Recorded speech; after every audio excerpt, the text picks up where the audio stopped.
Saúde de primeira. Agora são 14h06. Como a gente anunciou, no Saúde de Primeira de hoje a gente vai falar sobre a campanha Setembro Amarelo. É uma campanha para marcar e falar sobre combate à prevenção e a conscientização também, né, sobre a prevenção do suicídio. A gente está recebendo aqui nos estúdios do De Primeira o médico psiquiatra, nosso amigo Dr. Fernando Albuquerque. Boa tarde, Fernando. Boa tarde, Zalci, Joane, João, Tereza, que veio me assessorando, que bicha linda, inclusive, percebeu? Depois eu lhe apresento, viu? Isso. E boa tarde aos ouvintes de Itapuama. Que bom, De Primeira é a primeira mídia, a primeira aqui em Arco Verde, primeiro evento que está se falando da campanha. Eu não vi em lugar nenhum ainda, só vi falar, mas eu acho De Primeira... Eu estou muito grato, é o mês, a campanha, o Setembro Amarelo, na verdade, essa iniciativa permanece durante todo ano, está lá no site, setembroamarelo.com. E setembro, dia 10, é o dia do dia de prevenção ao suicídio, e o mês de setembro é o mês que a gente intensifica, né, essa iniciativa, mas que está aí durante todo o tempo. E que se tratando do suicídio, para a gente se esclarecer, estudar, entender. Ainda é um tema de muito difícil entendimento. Afinal de contas, as pessoas que logram o êxito não estão aí para a gente entrevistar, para a gente entender.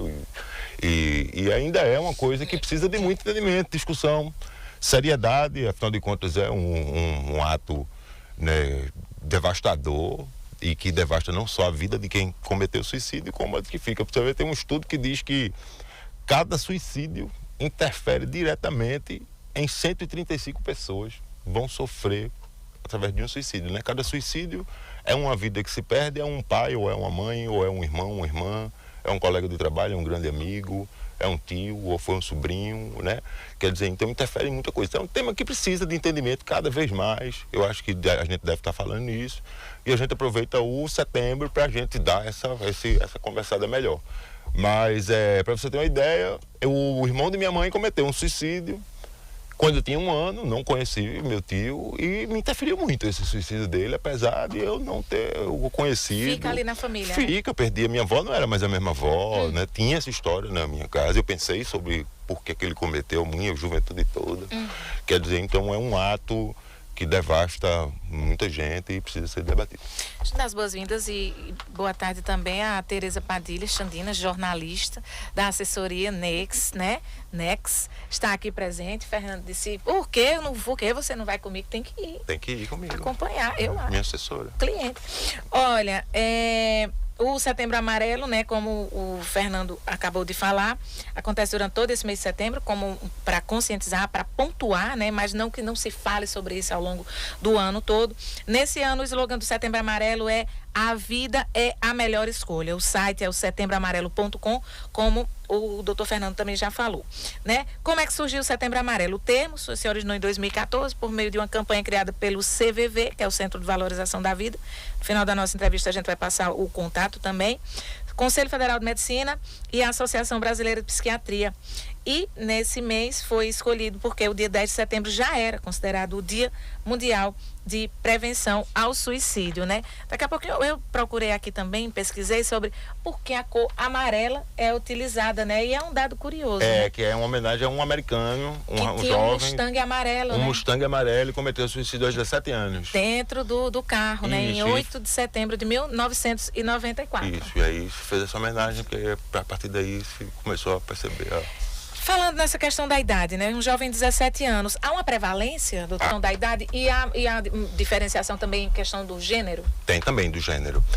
No Brasil, os últimos dados que a gente tem, assim, que a gente usa, que está na literatura, de 2019, que foram aproximadamente 14 mil suicídios, 9 mil e pouco de homens e 3 mil e poucos de mulheres. Então a prevalência é maior em homem. Em jovens, também é a maior prevalência de jovens de 19 a 25 anos. Inclusive, nessa faixa etária, é a quarta causa de morte, maior causa de mortes no mundo todo, logo depois de acidente de trânsito. Quer dizer, então, sobretudo homens e sobretudo jovens. São mais destemidos e são, né, mais impulsivos, não tem tanto controle nos seus atos impulsivos, né? Vem muito disso daí. No caso, as mulheres podem tentar em grande quantidade também, mas não chegam a consumar? Pela estatística, as mulheres tentam três vezes mais do que o homem. Tem tentativas de suicídio. E o êxito mesmo, os homens logo... Mas às vezes porque talvez o homem, pela sua característica mesmo, masculino, a mulher é mais sensível, ela é mais... O homem é mais destemido, ele é mais intenso na coisa. Eu acho por isso ele logo é esse. Ele vai com mais força. Tem um espaço de tempo, doutor Fernando, entre o momento que a pessoa decide cometer suicídio? Não tem nenhum estudo que a gente consiga determinar isso, não. O que a gente sabe é que pessoa que já tentou, essa é a que tem mais risco. Pessoa que já fez uma tentativa, é a que tem mais risco de lograr. Agora, depende muito do motivo. Assim, tem uma estatística que eu acho interessantíssima, que a gente não vê, mas no tratado de psiquiatria tem, que as 3 maiores causas de suicídio num homem, 95% das causas se dá ou por falência, ou porque foi demitido, entendeu? Ou questões financeiras. E da mulher sempre em questões de relacionamento do casamento. Ou porque o marido abandonou, ou porque ficou viúva, ou uma separação traumática. São os 90% dos casos de suicídio que não estão relacionados aos transtornos mentais. Porque 90% é do transtorno mental que comete suicídio. E o resto que não é, que é um ato impulsivo, tem essa característica. E o homem ser questão financeira, de quando ele não produz mais, e a mulher quando ela acha que falha na questão familiar. Tem um dado também da questão da alta incidência em homens mais idosos, né? Na terceira... Lá em Sertânia ou Monteiro, não sei onde elas estão.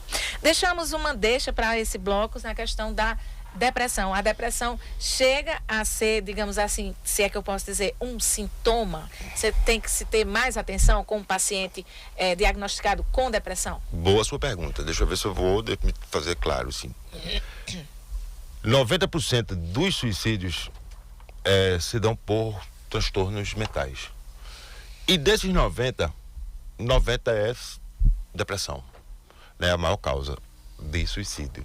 Mas não chega a ser um sintoma em si. É muito difícil isso que eu estou falando. Quando a gente falou assim, aquelas coisas, a pessoa que está dizendo que vai morrer, que está desesperançosa, que mudou muito o comportamento, são indícios, são. A pessoa depressiva, ela tem um maior risco, tem, mas não chega a ser um sintoma. Eu não consigo identificar pela depressão se ele vai cometer suicídio ou não, né? Eu consigo ver sinais de desesperança, de muito... a pessoa está muito preocupada com o assunto, vendo que não tem saída, sabe? Uma pessoa que não controla muito bem os seus impulsos, uma pessoa que merece atenção. Não chega a ser um sintoma, assim, mas é a maior causa de suicídio. Deu para ficar claro? Sim. Então, assim, mas segundo o transtorno mental, transtorno bipolar do humor, depois vem o que a gente também encara, a medicina encara e trata como transtorno mental, ou a dependência química, o abuso de substâncias, a terceira causa, e depois a esquizofrenia. Quer dizer, e pessoas que não têm nenhum transtorno e que passaram por momentos desesperadores, sabe, de uma falência para alguém, às vezes é um motivo para isso, perder um ente querido, às vezes é um motivo para isso, fazer uma coisa que se arrependeu depois é um motivo para isso, não se sentir mais útil é um motivo para isso. Não tem sintomas, assim, tem a observação de que a pessoa está ou desesperançosa ou muito transtornada com algum acontecimento da vida, ou tem um transtorno mental e que aí vão dar esses mesmos sinais, assim. É um tema, por isso que é tão importante a gente estar falando disso aqui, sabe? Às vezes a pessoa me pergunta assim, o que é que vai fazer, como é que a gente ajuda?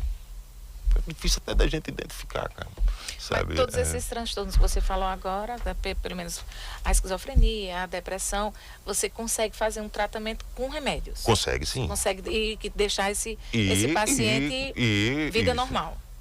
Consegue, dependendo da esquizofrenia e o transtorno bipolar do humor. Quando a gente chama depressão maior, quando ela é só depressão. Quando é depressão com mania, é transtorno bipolar.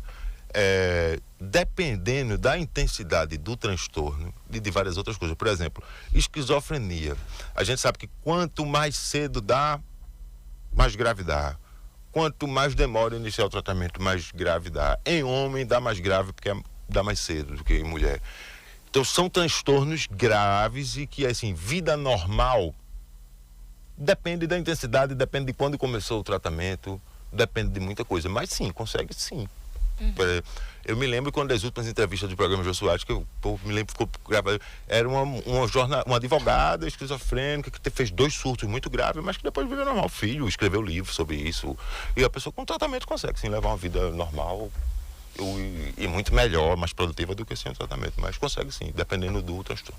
E hoje, assim, antigamente, mas não faz tanto tempo, as pessoas ainda eram trancafiadas, digamos assim, em clínicas, em hospitais, né? Isso. Hoje os tratamentos são medicamentosos, mas sim mais próximo à família. Você não tem mais que ir para quero chamar de antigo, mas ainda existe, né? Manicômio, enfim, né? Mas cada vez menos Cada vez menos, até porque se entende que o manicômio ele serve para tratar a fase aguda. O surto da esquizofrenia, e não para ficar lá o paciente da esquizofrenia. O risco de suicídio, da depressão, a fase da mania.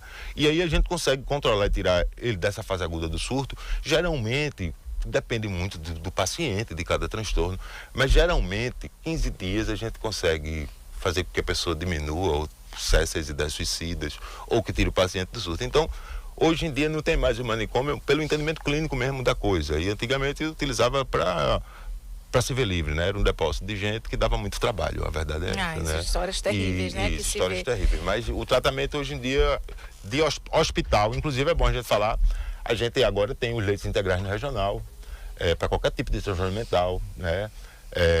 A equipe lá é muito boa, mandar um beijo para a menina, que é Jane Beta, enfermeira, Brunelli e Georgia, as psicólogas, e eu sou psiquiatra que faz evolução. E hoje em dia não tem isso mais, o paciente está surtado, vai para Tamarineira, não vai ficar internado no regional. No hospital geral, no leito lá, o paciente tem um risco de suicídio, fez uma tentativa de suicídio, não logrou êxito, mas precisa de internamento e vigilância, né? E aí é internado sempre, agora no regional, não tem isso mais de mandar para hospital, não tem a reforma que a gente psiquiatra não concorda muito como foi feita essa reforma psiquiatra de CAPES e fechar drasticamente os hospitais públicos sem ter responsabilidade de ninguém. Acho que o hospital não tinha diretor, não. Esse hospital não tinha dono, não, que ganhava dinheiro do SUS, não. Né? Esse hospital não precisa indenizar a pessoa, não.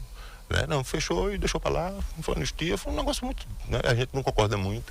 Mas e aí estamos numa nova construção aí, um debate grande, e atualmente o serviço se faz assim. Então é importante dizer que as pessoas que estão em grandes sofrimentos ou, né, transtornadas, que hoje em dia o regional tem esse apoio além da rede básica. CAPES, né? CAPES, e a gente faz é uma casadinha muito grande, sabe assim, a pessoa é internada, se é por álcool e droga lá, e a gente faz a desintoxicação, tira da abstinência, já sai encaminhada para o CAPES AD.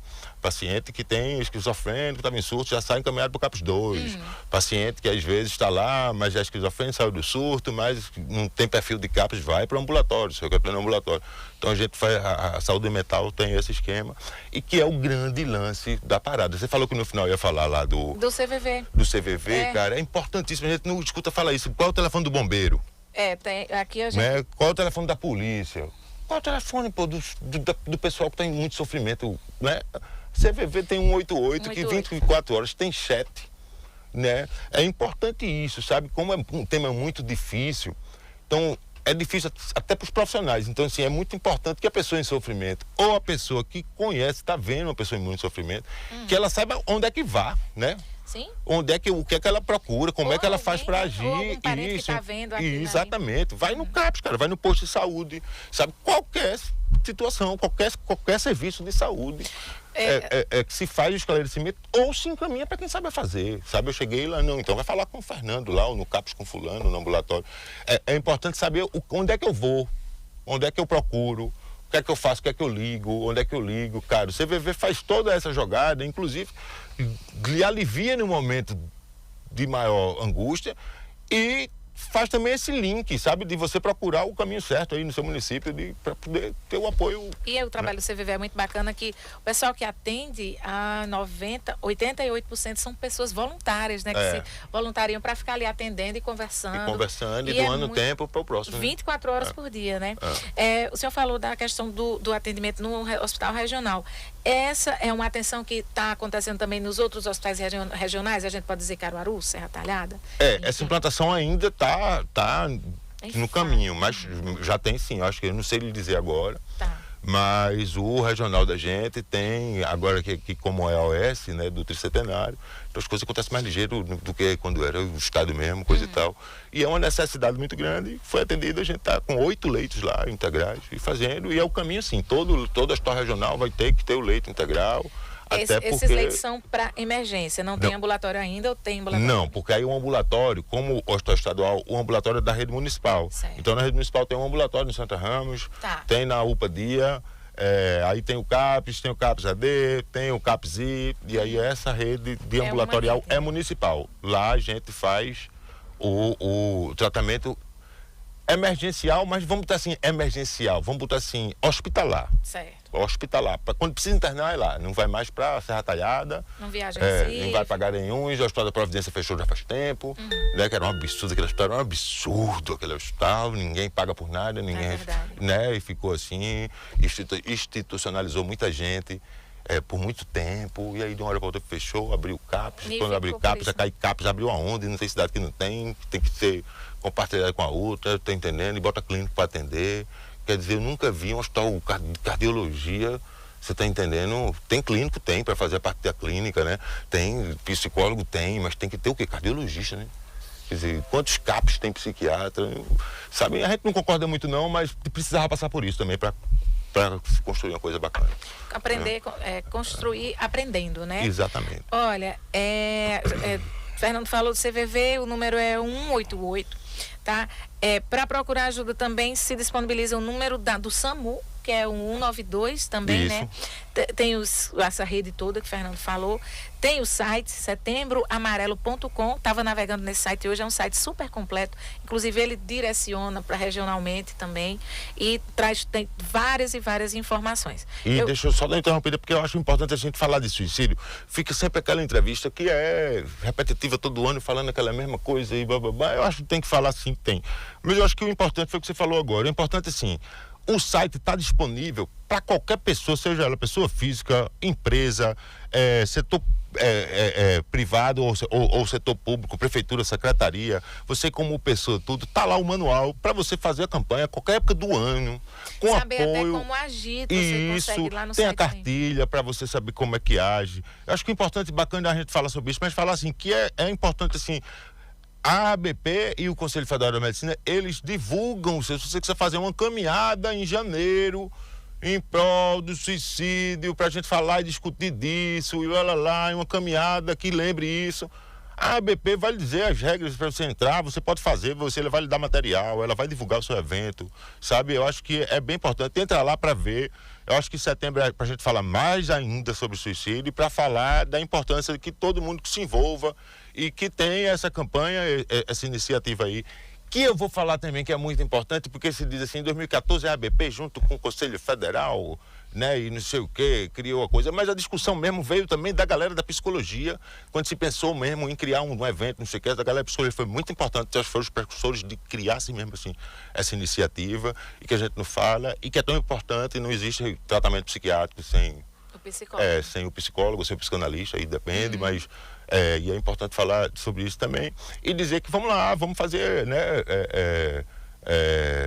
usar da Associação Brasileira de Psiquiatria para a gente falar mais, fazer mais eventos sobre isso e usar. Tá lá o site, setembroamarelo.com. setembroamarelo.com. Vou finalizar, a gente estava falando fora do ar, aqui em off, da questão da abordagem do tema suicídio, né? De como ele acaba sendo um tabu, acaba sendo falar sobre isso, você fica aqueles o meio silêncio, né? Aquela coisa velada. Mas e como é importante, até a OMS, a Organização Mundial da Saúde, preconiza que se fale, mas que se fale informando, né? E como é importante trazer isso aqui para os nossos ouvintes, para os seus pacientes também. Isso. Eu acho que a imprensa ainda tem muita dificuldade do tema. A gente tem. Eu sou um cara... minha assessora, eu fiquei essa brincadeira toda, minha assessora fala para os ouvintes, né, da Itapema, minha assessora, minha esposa, Tereza Padilha, ela sabe, eu sou muito espontâneo, eu sou assim no consultório também. E aí, cara, e essa agonia toda, eu tô precisando morrer, meu irmão. Sabe, tem gente que precisa se abordar. E aí, qual é o teu plano para esse ano? Né? Porque tu tá desesperançoso, coisa e tal. Mas é falar sobre o assunto. A gente, por exemplo, você vê, quando você fala, a gente tá falando aqui em off, a questão que antigamente a imprensa nunca diz assim, cometeu suicídio. Ainda assim, não diz muito. Não diz, né? E algumas vezes quando trata, não faz a abordagem da forma correta, mas é importante a gente, quando noticiar, relacionar uma pessoa que estava altamente transtornada a uma pessoa que cometeu um ato desse por um descontrole, seja ele emocional, financeiro, biológico. Eu acho que é muito importante a gente falar da maneira certa. Agora, não falar, porque, por exemplo, talvez assim, eu entendo assim, quando a gente fala assim, fulano que morreu ali no hospital, foi que houve, foi um infarto. Né? E a gente não fala, foi um suicídio. Acho que falar, foi um suicídio. É difícil. Não, fulano cometeu suicídio, ele vinha muito transtornado. Eu acho que falar da maneira certa e não banalizar, porque senão a gente faz propaganda errada, né? E falar o tempo todo, pedir ajuda, como é que a gente aborda. Seja verdadeiro, cara, pergunta o que se coloca à disposição. Acho que o que salva mesmo é a pessoa sentir o alívio do momento, que tá ali para cometer esse ato impulsivo, trágico, o alívio, sabe? Se aliviar naquele momento, ter esperança, se sentir acolhido por alguém, sentir que alguém se importa com ele, sabe? Então dizer, pô, calma, hoje não vai adiantar isso, né, bicho? Eu conheço alguém, né? Eu conheço alguém que falou com um cara, meu irmão, resolveu as paradas aí, era pior do que tu. Segura, não vai dormir, velho. Tô aqui contigo, sabe? É fazer vigilância. Se você acha que o cara tá muito transtornado mesmo, fica com ele, pô, dentro de casa, sabe? Se ele for na cozinha, pô, vai com ele, que tem faca na cozinha. Né? De pedir ajuda, cara, sabe? Eu fiz uma besteira, meu irmão. Eu caí da moto porque eu tava sem bota, meu irmão. Fiquei sem andar, eu vou ficar com vergonha de ir no psiquiatra. Cara, eu errei no negócio, morto de vergonha, eu tô com medo de aparecer para as pessoas. Vai no psiquiatra, que todo mundo faz. Sabe, cara, todo mundo tem alguma área da vida que às vezes não tá indo tão bem, sabe? Tereza lembrou da questão de como as pessoas ainda têm ir ao psiquiatra como estigma, né? Vou nada, o povo vai pensar que eu sou doido. Isso, sabe? Eu vou nada tomar remédio, vão dizer que eu tô tomando remédio de doido. Mas é o que é para seguir, né? Para conseguir continuar seguindo. Isso, em algum momento da sua vida que você tá nessa, sabe? Tem muito assim, que eu vou falar aqui é meio assim, mas assim, só pra gente encerrar, posso falar ainda um 30 segundos? Pode. Vê, tem muito disso assim, sabe? Que o transtorno mental é uma área da medicina, que estuda os transtornos mentais clinicamente, como médico, que são sintomas de remédio, sabe? O que isso não tá claro, o que isso não esclarece, é porque a depressão não é um mosquito que picou sua mão, meu irmão. Não é o seu fígado que tá doente, cara. Depressão é uma entidade médica, clínica, mas que se dá pelo que aconteceu na sua vida, como você reagiu àquilo. E esse estado emocional, se descobriu que na depressão, alguns neuroreceptores estão descontrolados. E que esses remédios, os antidepressivos, eles regulam esses neuroreceptores e você tem uma melhora. Mas você tem que tirar o que causou aquilo. O que é que causou aquilo? É uma mágoa, uma maneira, eu enxergo a sua verdade que lhe faz mal. Às vezes é uma série de coisas. Às vezes tem um componente genético que pode ter, né? Às vezes tem coisas assim, eu costumo dizer, eu uma vez atendi um paciente que o menino não rendia na aula e eu fui perguntar ao menino, foi umas 4 consultas para o menino dizer que odiava a escola porque era lugar marcado. E ele congelava de frio porque ele ficava embaixo do ar-condicionado, pô. Até fator físico, sabe? O menino parou de render. A mãe ficou perguntando o que era. E não era o frio que o menino sentia todo dia embaixo do ar-condicionado. Vê que doideira da gota. Questão física que mudou também. Então é muito importante a gente entender, assim, que a psiquiatria, apesar de ser uma entidade médica, ela está lidando com coisas emocionais, cara. Sabe? Precisa do apoio psicológico e a gente precisa entender que claro que existe doença, por exemplo, transtorno bipolar do humor. A gente tem plena convicção, assim, apesar de não ser provado, que a questão genética é muito forte. Mas de outra maneira não, sabe? Então, pô, se permite que tu falhou em uma área, que tu tá mal naquela área, que por isso tu tá meio, sabe? Não é vergonha dizer uma fraqueza disso, porra. E eu aprendi uma vez no curso uma coisa que dizia assim, faz uma caneta Bic dessa sozinha, meu irmão. Sozinho você pode até fazer, assim, mas vai ficar, eu acho que não vai ficar igual não, e se ficar vai demorar uns 20 anos para tu fazer uma Bic dessa. Agora, liga pro cara que faz a bica, ele vai dizer, bicho, a gente também não faz nada, comprou uma máquina que derrete o plástico, a outra que enche de tinta, e ele dá o endereço, tu compra, com um mês tu faz a caneta, pô. Sabe? Então, assim, que cabeça é essa tua que tu acha que sozinho vai ser melhor do que quem estudou sobre esse assunto? Sabe? O negócio é difícil pra gente que estudou, então imagina pra tu que tá sozinho aí, sem outras opções, sem outras coisas, sabe? Então não é vergonha não, procura ajuda, né? Perguntar quem já sabe fazer, ganha tempo, meu irmão, sabe? Para com isso, se permite, né? Se cuida, observa aí. Né? Ultimamente, cara, os meus meninos falam, Fernando, eu tô brigando, cara, expor, tô alterado. Vai lá, cara, sabe? Bate um papo, vê qual é. Significa que eu vou te medicar, não. Ou talvez eu vá, se for preciso. Mas se for medicar, é pra tu ficar melhor, cara, né? Pra tu ficar... E como é importante, assim, o autoconhecimento, né? Porque às vezes a pessoa tá transtornada, mas não tá entendendo que é um transtorno e que tem alguém que estudou que pode ajudar, né? Às vezes passa despercebido mesmo e a pessoa deixa só uma bola de neve, né? Vai crescendo. Verdade. Doutor Fernando Albuquerque atende no Santa Ramos, né? Pelo município. Atende no Santa Ramos, pelo município, no Integrar.